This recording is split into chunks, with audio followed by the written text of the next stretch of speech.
Donc le modèle social que vous décrivez avec 60% de la population qui dépend de la redistribution, et puis le modèle assurantiel. Alors, pour bien connaître François Ewald, hein, le modèle assurantiel dépend finalement d'une aversion au risque. Or, ce que vous expliquez fort bien dans votre papier, c'est que c'est plus un risque, c'est une probabilité plus que forte d'être dépendant. Donc, dans ce cas-là, est-ce que repenser l'État social ne revient pas à redéfinir effectivement un périmètre de la solidarité beaucoup plus large que la simple famille? Oui, c'est pour ça que quand on parle des aidants, c'est vrai que la majorité font partie de la famille, mais ils font partie aussi de l'entourage.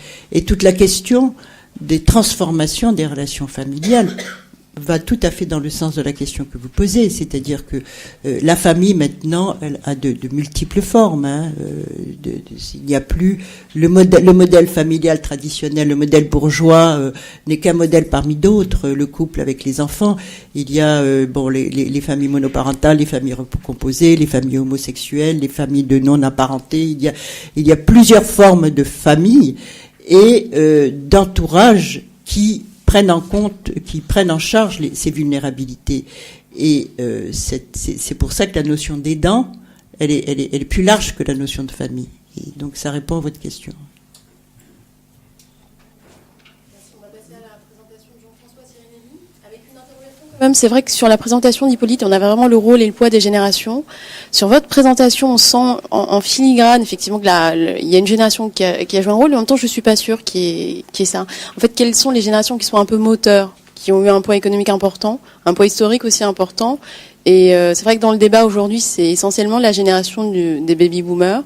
Dans la présentation d'Hippolyte, c'était aussi la génération des baby-boomers, et on oublie souvent le ratio, là, juste en dessous, c'est quand même la classe des actifs, qui est aujourd'hui une génération qu'on appelle un peu muette, mais qui en même temps, je trouve, est pivot sur la transformation du modèle social. Ce que disait Jean-Hervé sur les mutations du marché du travail aujourd'hui, mais il y a aussi autre chose, la mutation du système de protection sociale, et finalement, c'est pour eux, c'est en fonction de leurs besoins, en fonction de l'évolution du marché du travail, en fonction aussi de l'évolution du contexte économique que ce système de protection sociale est en train de se créer, mais c'est en fonction de leurs besoins. Et souvent, c'est vrai qu'on l'oublie.